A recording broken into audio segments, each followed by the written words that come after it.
Well, hello everybody! It's a update and Stick With Me and Unexplained Mysteries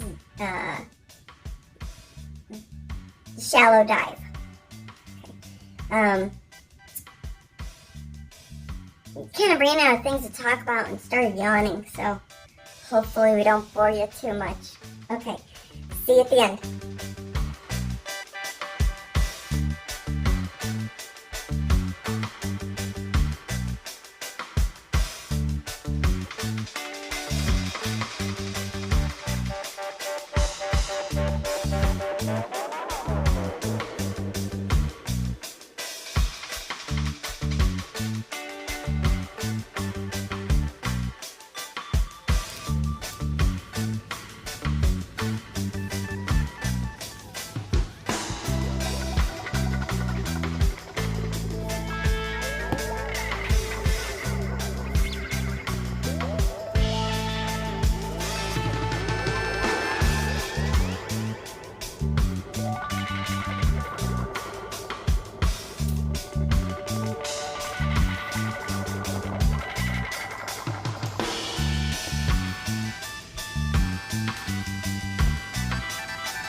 Well, hello everybody.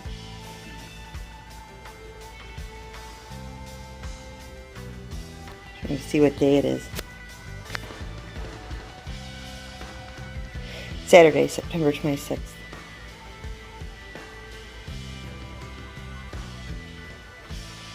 And I'm planning to do a stick with me, but in order to have some sort of tag, I'm waiting for my tablet to charge. It's so old that I have to be very careful wiggling the cord to make it charge. But yeah, so it's 12:30 in the afternoon. I just did some recording of me diamond painting to put with reading of the book. I've got a few chapters read.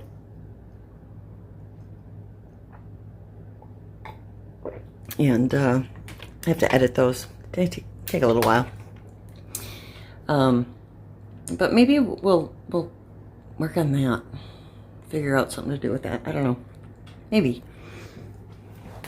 But yeah, this is cruising along. I'm doing it one drill at a time. They tend to pop. So what I'm doing is the checkerboard, and then starting, if you'll see it in time lapse of the book reading video, but I start checkerboard and then I work from the center out, filling in so that if the spacing is too tight, it's pushing everything toward the edges and not into each other and popping things. But I still have a few that pop here and there. I really don't want to have to seal it. I mean, the sealing of them works okay, but I don't really like the way it turns out. This one was sealed. And let's see if I can zoom in so that you can see it pretty well.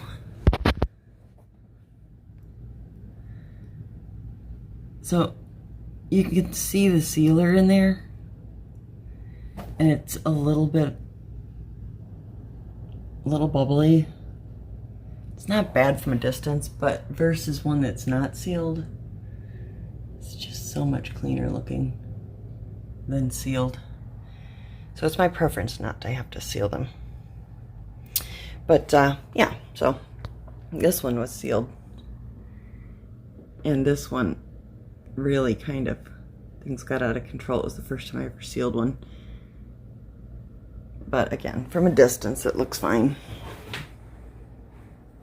Anyway, yeah, so my tablet's almost charged, and we'll figure out something to do, because I have a bunch of book reading recorded, but, you know, I don't want to just keep putting those out back to back, so I'm going to stick this in between. And I'm gonna go get myself, I don't know what I'm gonna do. I'm gonna go smoke, just be honest. All right, I'm gonna go smoke, and I'll be right back, and we'll chat.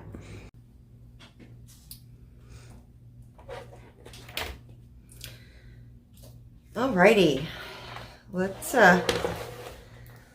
still stick with me for a little while. Find something to talk about, right? Okay. So, let's see, what's been new?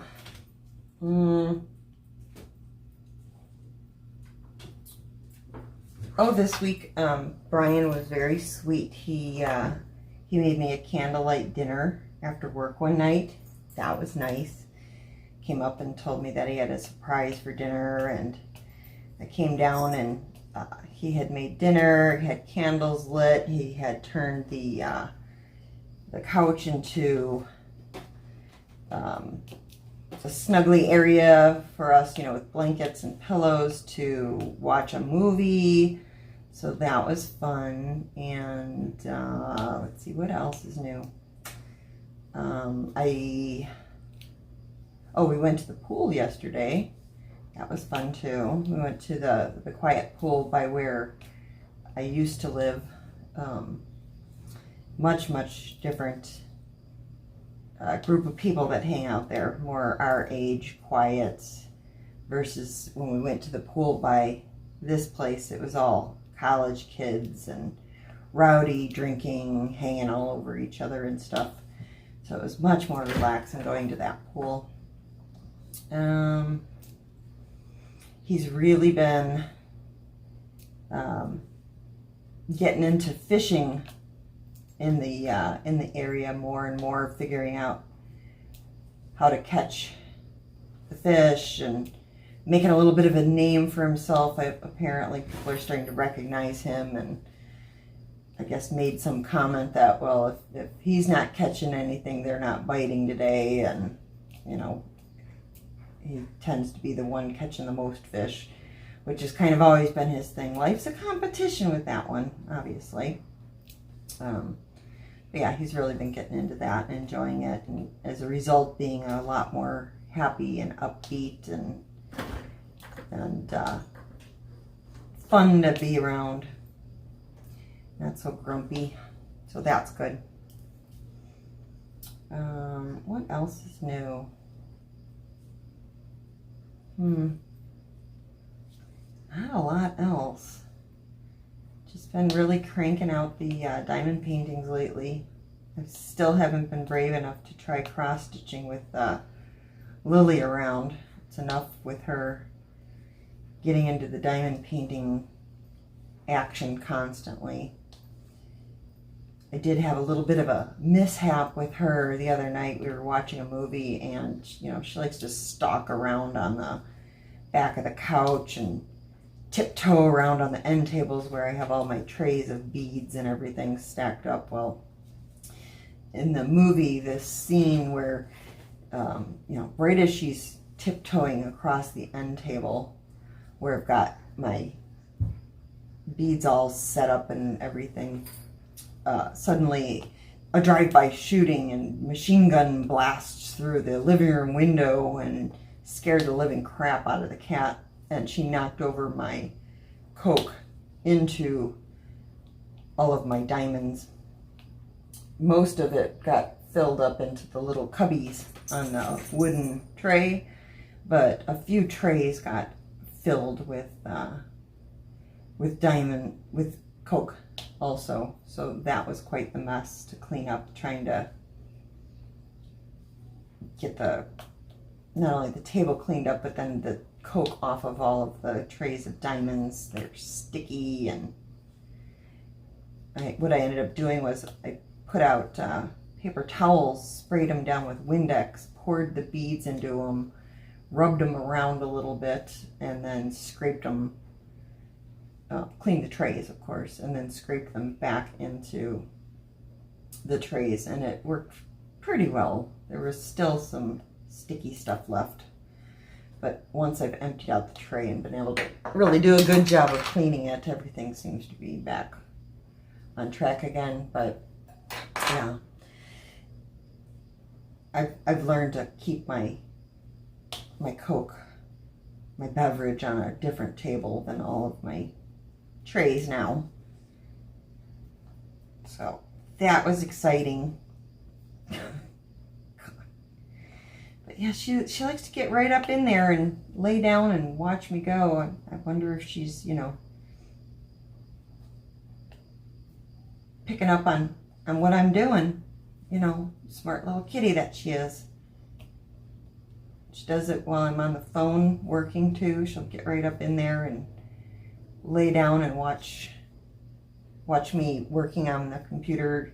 Unfortunately, occasionally she likes to jump up and try and attack the mouse cursor on the screen, jump across the keyboard. Not good, but so far she's been quiet enough about it that I haven't had her disrupt any phone calls. But yeah, she pretty much spends her whole day up here on my craft table with me while I'm working. She has a little separation anxiety issue, just like Jasmine, in that if she's sleeping or anything and you leave the room and she wakes up or looks around and sees there's nobody there, she starts crying, wandering around the house, crying, and then you gotta call her, and then she comes running and snuggles up purring. I don't know, got some abandonment issues or something. But yeah, I got her claws trimmed yesterday while she was sleeping. Brian did end up helping me because you can only get like one paw done before she's awake enough to really protest. So he did end up helping me by holding her while I finished up the last of it, because I've been carrying the clippers around for days, and I get so preoccupied in what I'm doing with the diamond painting that I don't realize that she's napping and I have my opportunity. So we got it done last night. It makes a huge difference. It's absolutely amazing how needle sharp their claws can get. But yeah, she really doesn't like it much, obviously. And she and Jasmine are playing rougher and rougher all the time. Jasmine gets a little irritated from time to time when she just wants to relax, and Lily's in play mode. But I have noticed that when we leave the house, Jasmine doesn't cry anymore like she used to. I imagine that's because, as soon as the door shuts and Jasmine begins to even whimper, the cat probably smacks her across the face. So yeah, Jasmine isn't displaying as many issues with separation anxiety anymore as she used to, but the cat certainly is, with just being left alone in a room. She continues to be a bit of a pain, though. Every time you open anything from a cupboard to a closet to the garage door or the door outside. She's constantly trying to escape. And if the garage door is closed, the big door, the overhead door, we've let her go in there, and then, you know, as soon as you shut the door, then she's back crying at the door because she wants to come back in. But basically anything you open, she's waiting there to sneak into it. So I've locked her in closets many times, in cupboards many times, locked her in the garage. Luckily she's only gotten outside like twice, but as soon as she gets out there, she freezes because I think, you know, oh gosh, what's this? You know, she's not used to being outside. Last week we did take both Jasmine and Lily with us to go get some dinner. Went to McDonald's or something and took the cat and dog for a car ride. And it was the first time Lily had gone for a car ride without being in her cage. And she actually kind of seemed to like it a little bit. Jasmine always just lays, you know, across your lap, looking out the window, and she'll eventually fall asleep. But Lily kind of walked around the inside of the truck and sat on the armrest between us, looking out the window, jumped up on seats to look out the window, laid down and slept on the floor in the back seat. So she was kind of all over the place, but she didn't cry at all in the car when we took her, which was nice, because whenever she was in the cage and just driving back and forth between my place and Brian's place, she was always crying in that cage. So it's kind of nice that she doesn't seem to mind car rides at all. You know, should we ever actually drive back to Wisconsin to visit family or anything, hopefully it would be a fairly peaceful drive, because it's like 19 hours that we wouldn't have to be dealing with, you know, crying animals or having to drug them to sleep or anything like that. I don't know what people do. I've heard that some people give them something to help them sleep through it, but yeah. I don't know when we're going to be able to go back. Not going to be this year for sure, but hopefully next year. I don't know. It's been quite a while now since I've seen my family.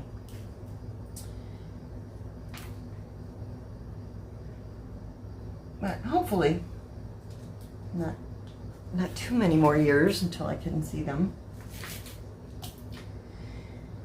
And let's see, what else is new?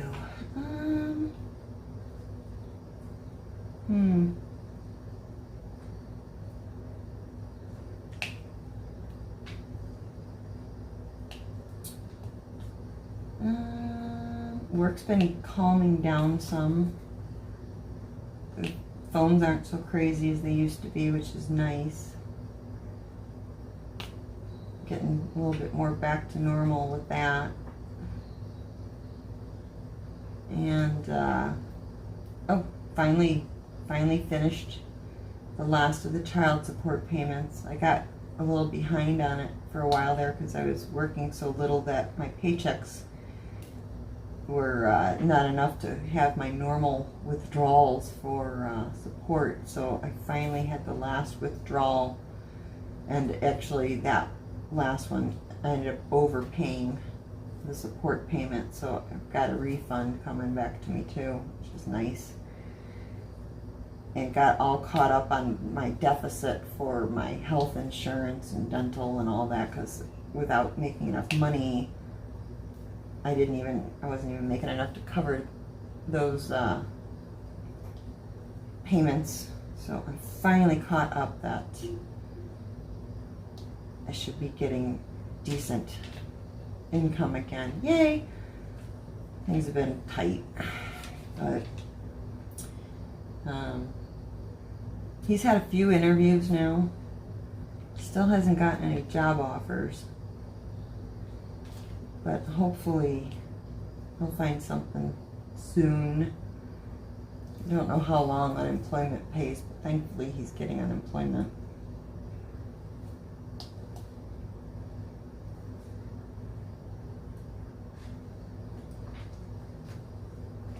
don't know what else to talk about. That's pretty much everything since last time I said anything.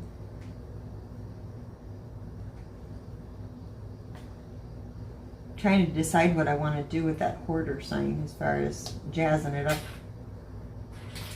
I don't want to put diamonds all over all of them. I think that would be a little gaudy. I was just looking at it before I started this to see if I was going to do that right now. I think, and here's my thought process, the D of hoarder, maybe I'll put diamonds on the D. And then, you know, I don't know if I can come up with an idea of all the other letters as far as what I would use to decorate them that starts with that letter, but it was just an idea. So, but yeah, I don't want to put diamonds all over all of them. I think that would be a little overboard. Plus, with it sitting up there in the hot sun, even with that window film on there, I think that the glue would fail after a short amount of time. And then they all start dropping off, and that would be just a holy mess. So I don't think I'm going to do that, but yeah. Maybe I'll play with that later on and figure out what I want to do with that. I have not worked on the genealogy chart anymore. I don't know. I think I need some guidance on that. I'm not sure where to even begin to start looking to research anything myself. So I'll have to talk to Danette for sure, and anybody else who has ideas. I don't want to pay for like Ancestry.com or anything. I want to try and find as much as I can for free. But yeah.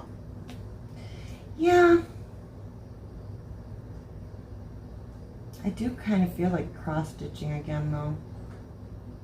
I think this might be my last painting for a little while, and I'll switch to something else for some period of time. Don't want to get burned out on it again. I did get pretty burned out on it before, where I just didn't feel like doing any of it for a long time. Maybe it's just doing these ones that have crappy drills. It's a real pain in the ass. I had, you know, almost all of this part done, and brought it upstairs, and it was real bright, sunny, and I was looking at it, and so many of them had pinholes in them that I picked them all out, and then I had to go fill them all back in again. And I do this when I'm downstairs in the living room at night when we're watching movies after work, and the lighting in there is really bad. So I just kind of go at it, and I don't see that they're shitty drills. The majority of them I can't tell. And then I have to go back and fix it all later on. So tried all kinds of clip-on lights and everything, but it's just a pain in the ass trying to get them on there and bright enough, you know, with the batteries. And I don't want to keep farting with that shit, so I just use the light pad. But then, you know, if it's dark in the room and the light pad's shining up, you can't see the drills in the tray. So I don't know. I don't want to fart with it too much as far as getting more gadgets to make it work. If I could just turn on the overhead light, I'd be fine, but it burns somebody's eyeballs, so whatever. Let's see.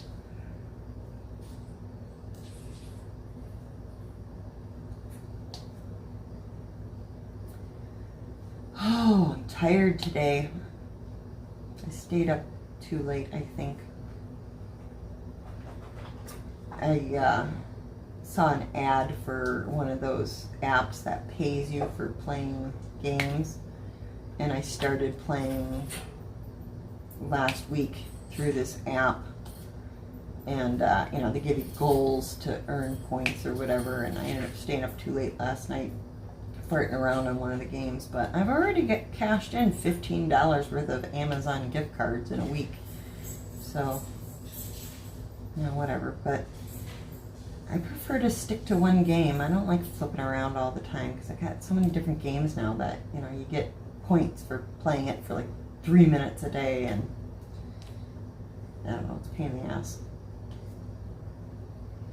I think the one that bugs me the most is Scrabble, because I suck at Scrabble, and you know, I play my 3 minutes, but that means now I'm into a game with a person, a real person, and then you keep getting the notifications that they've made their move, and I don't want to be rude and just, you know, let them hang, so then I'm constantly logging back in to play my move, and I don't want to play to begin with. I was just trying to do my 3 minutes a day, so I'm not digging that, but whatever. It's nice to, I guess, have a little extra money out of nowhere.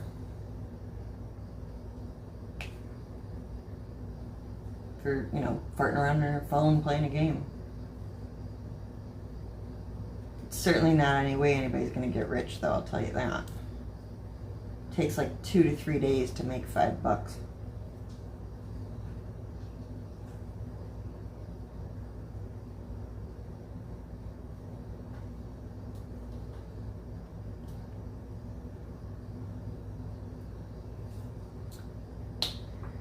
Alrighty.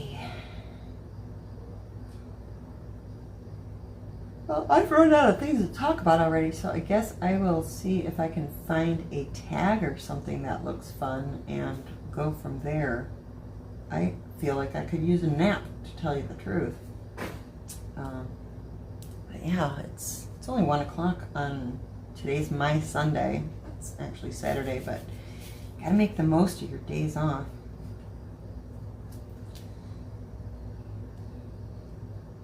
And I've run out of things to say, so let me find something to talk about. Something hopefully kind of amusing to keep me awake so I don't keep yawning.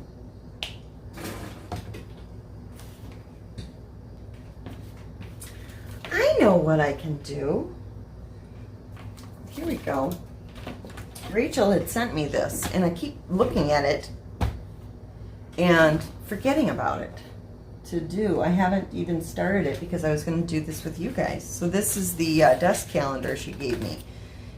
2020 Unexplained Mysteries. 365 days of inexplicable events, strange disappearances, and baffling phenomena. So we can read these. All right. January 1st. The Flannan Isles Lighthouse disappearances. In December 1990, Captain James Harvey of the Hesperus arrived at Eilean Moor, a small isle off the northwestern coast of Scotland with few permanent residents.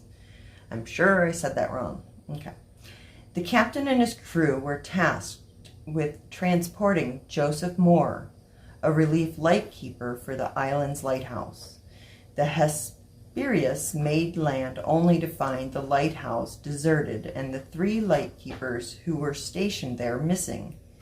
Inside the lighthouse, which was unlocked, untouched plates of food were set out, and a stopped clock was found in the kitchen.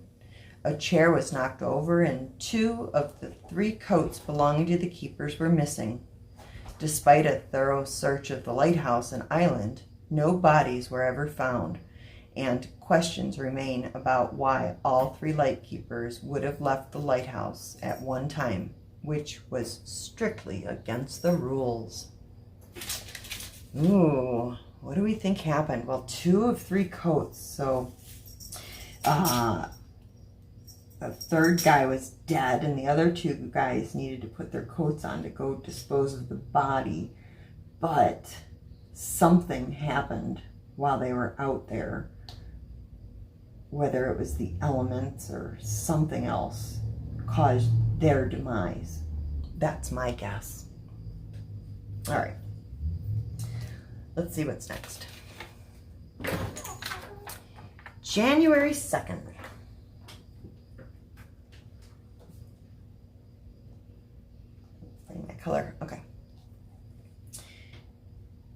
Caravaggio's Nativity with St. Francis and St. Lawrence. In 1609, Italian Baroque artist Caravaggio created Nativity with St. Francis and St. Lawrence, an oil painting on canvas in Palermo, Sicily. The huge piece, over 100 inches tall and 77 inches wide, was adored by art historians and coveted by thieves. On October 18, 1969, while the painting hung in the Oratorio di San Lorenzo in Sicily, thieves broke in and stole the precious work of art. Authorities believe at least 2 thieves were involved because of the size of the painting and the fact that they stole other items as well. The nativity theft is on the FBI's list of top 10 art crimes, and the work is valued at over $20 million. Although the painting has not been recovered, authorities believe the Sicilian mafia is responsible for the theft and knows the location of the piece. In 2016, a replica of the painting was permanently installed in the oratory from which it was stolen. Okay.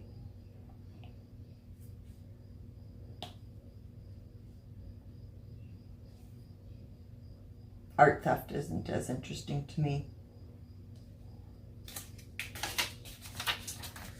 All right. January 3rd, the Taos hum.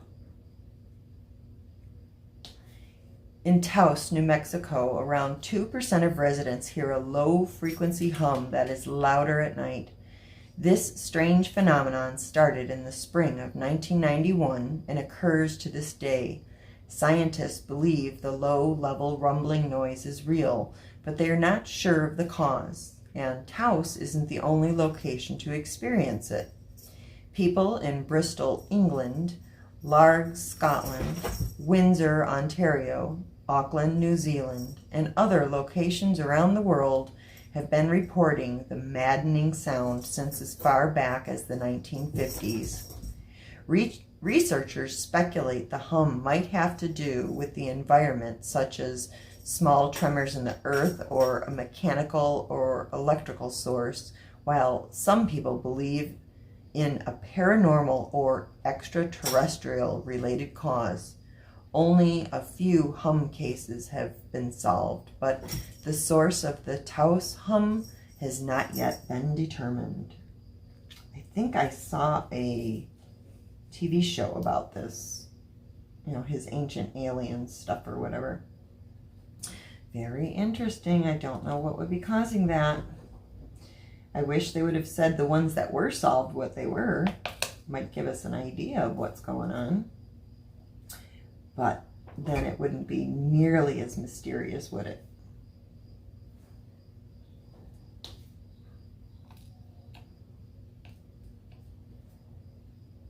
All right.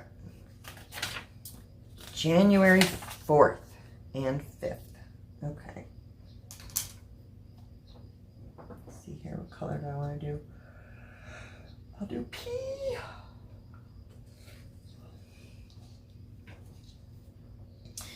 The Voynich manuscript, likely created during the early to mid-15th century, the Voynich manuscript is a 240-page book in an unknown alphabet that has baffled researchers more than a century. Wilfrid Voynich, a Polish antique book dealer, acquired the manuscript in 1912 from the Jesuit college at Frascati near Rome, and made popular the book's many mysteries. The text is filled with colorful pages and puzzling illustrations and is divided into 6 sections, each with a different focus, from botanicals to astronomy to biology. Voynich was never able to decipher the manuscript, nor has anyone else who has tried, including code breakers who served in both world wars.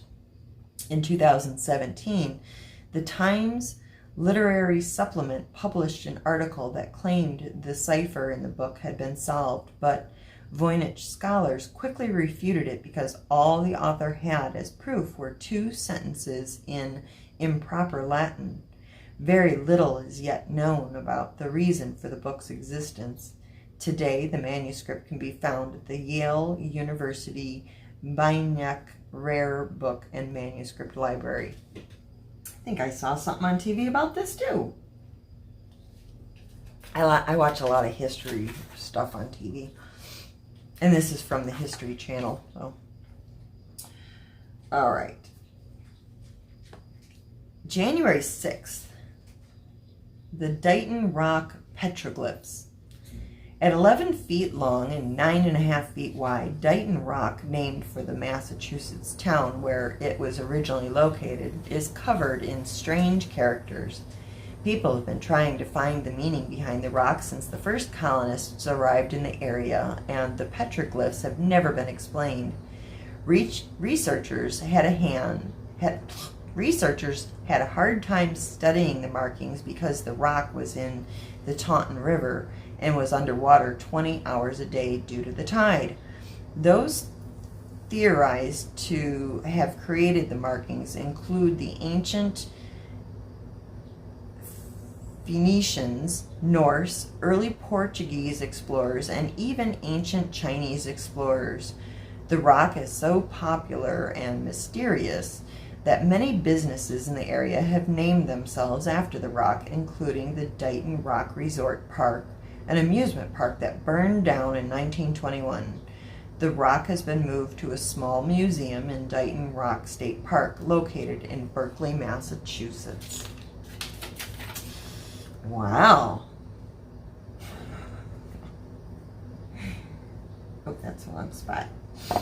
Not paying attention. I switched colors. There we go. All right, January 7th. Bluebeard's treasure.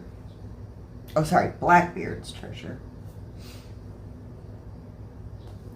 Edward Teach, also known as Blackbeard for his long braided beard, was one of the most well-known pirates in history.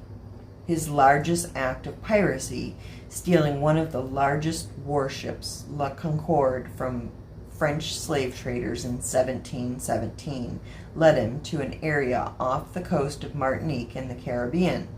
The ship was carrying crew, slaves, and 20 pounds of gold dust. Blackbeard promptly unloaded all the people and kept the treasure aboard. He sailed around the Caribbean. As he sailed around the Caribbean, Blackbeard collected a small following of fellow pirates, and the group blockaded a large port in Charleston, South Carolina, to seize medical supplies from the area. After receiving the supplies, the group traveled to North Carolina, where they had several hiding spots for their vessels. When they tried to advance on Beaufort, North Carolina, the ship, which Blackbeard renamed Queen Anne's Revenge, ran aground. The crew were mostly unharmed and able to unload the treasures aboard. This detail leads historians to believe Blackbeard had time to stow away his loot well before his death in 1718, but no one knows where the famed pirate's treasure is buried. Well, that's very interesting. I didn't know any of that. I'm sure there's treasure hunters for years looking for that, huh?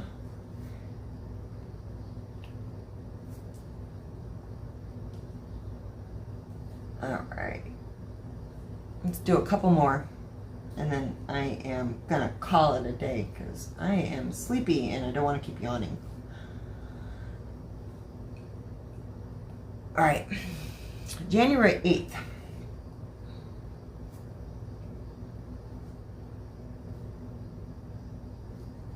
The engravings on Pulpa Flat Mountain.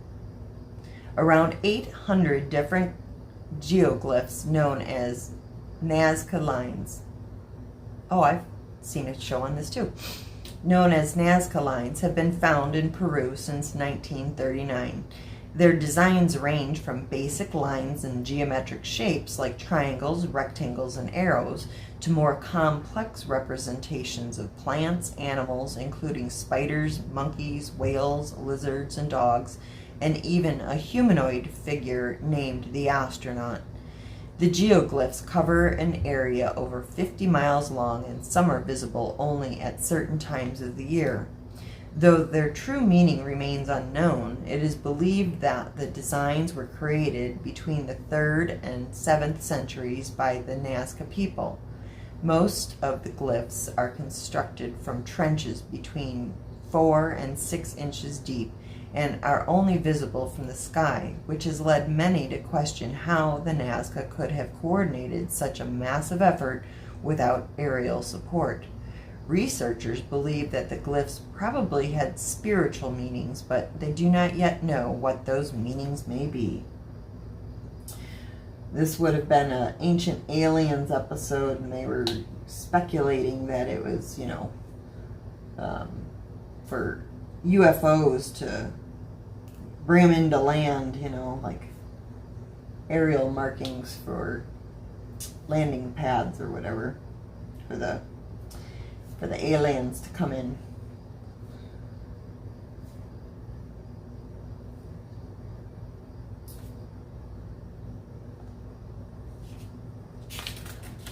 January 9th.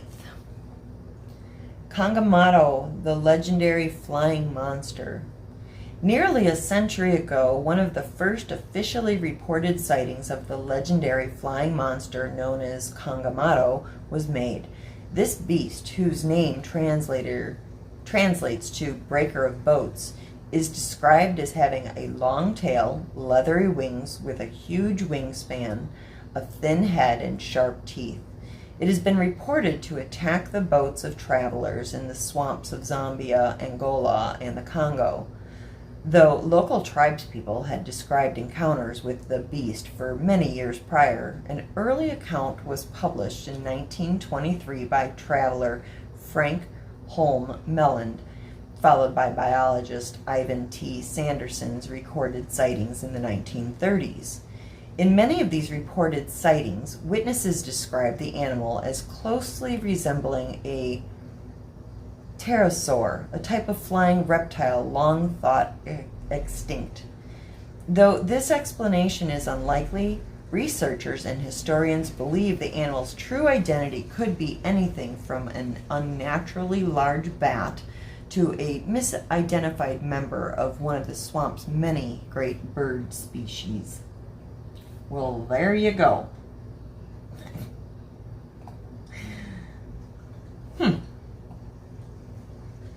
I've never heard that one that I recall.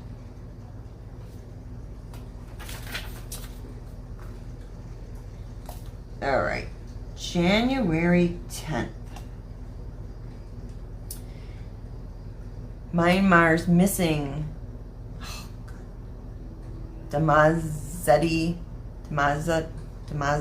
Bell. I hope I don't have to say that too many times.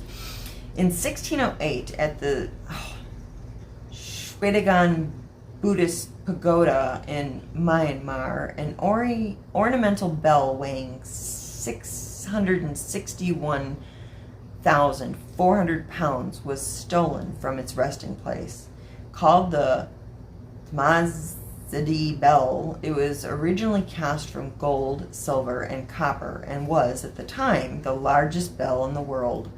The bell was stolen by Felipe de Brito, a Portuguese adventurer and mercenary who intended to melt it down to make cannons. Brito had the Damazadi bell dragged to the nearby Pago River and loaded it onto a raft, which promptly sank. In the years since, hundreds of people from all over the country have visited the site to participate in large, coordinated events aimed at locating the sunken bell. So far, no trace has been found of the massive treasure.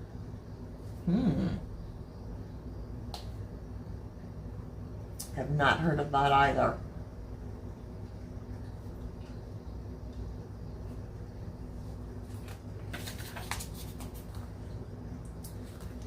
Maybe we'll do half a month at a time here. All right, January 11th and 12th. I've heard of this one. The Hinterkaifeck murders. I've listened to this on several podcasts. All right. In 1922, on a farm outside the Bavarian town of Groburn, Victoria Gabriel.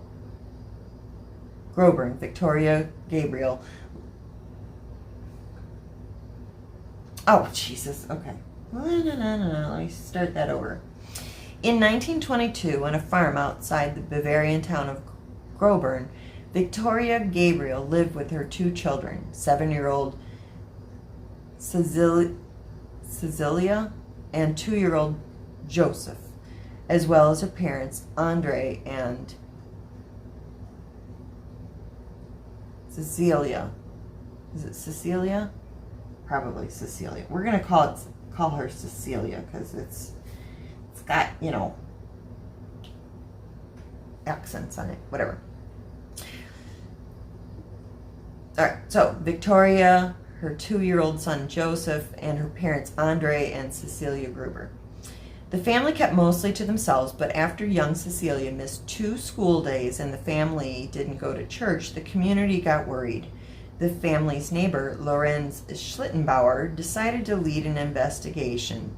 In the family's barn, he found the bodies of Victoria, her daughter, and her parents.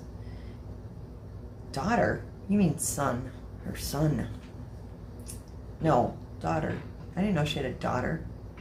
Okay, I'm wrecking this whole thing. They had been brutally attacked with a mattock similar to a pickaxe and buried in the hay. In the house, the bodies of Joseph and the maid, Maria Baumgartner, were found. The farm animals and watchdog remained unharmed and, in fact, had been cared for in the days between the murders and the discovery of the bodies. A former maid told police she regularly used to hear strange noises coming from the attic.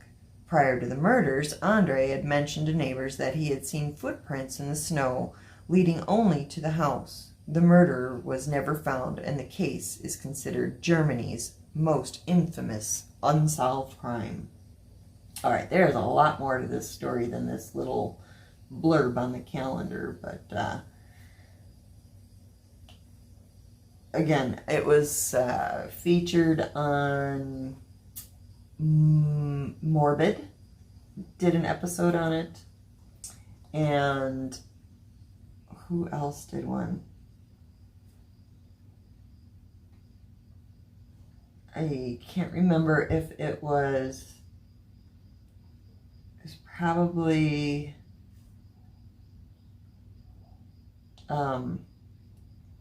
Obscura. It's probably the other one. I've heard at least 2 podcasts on this particular murder, and I think those are the 2, if I'm remembering correctly. One of them was fairly recent that I heard, but the first one, the one on Morbid, that was a long, long time ago I heard that. All right. January 13th. The Sphinx of Giza. Perhaps more iconic than even the pyramids themselves, the Great Sphinx of Giza is thought to have been erected during the reign of King Khafre in the 4th dynasty of Egypt's Old Kingdom, and archaeologists are still trying to uncover its many secrets. The most expansive and famous instance of Sphinx art, this 66-foot-high sculpture depicts a figure with a body of a lion and a male face. The face is believed to belong to King Khafre's older brother, Djefri. I don't know how to pronounce these. Djefri, who other historians believe may have actually constructed the Sphinx. Built about 4,500 years ago, it is one of the oldest statues in the world. Historians believe that it would have taken 3 years for 100 people to build the Great Sphinx, each armed with only simple hammers and chisels, but do not know the reason for its construction or its symbolism. And at some point in its history, the Sphinx was denosed for unknown reasons, possibly defaced by erosion or, as one historian wrote in the 15th century, disfigured by a man named Muhammad Sayyam al-Dar for religious reasons. To this day, historians still debate the Sphinx's exact purpose and many details in its history. The Curse of Oak Island. All right, many of you might remember that I was watching the TV series, The Curse of Oak Island, and I know many of you are watching this as well, but that is the next one for January 14th. The Curse of Oak Island. In 1795, a 16-year-old boy discovered a depression in the ground on Oak Island near Nova Scotia, Canada, which he believed was the location of hidden treasure, likely influenced by events and legends during the golden age of piracy. Upon digging, he found an empty man-made structure. This simple discovery marked the beginning of over 200 years of constant excavations, research, and excursions into the seemingly bottomless pit eventually named the Oak Island Money Pit.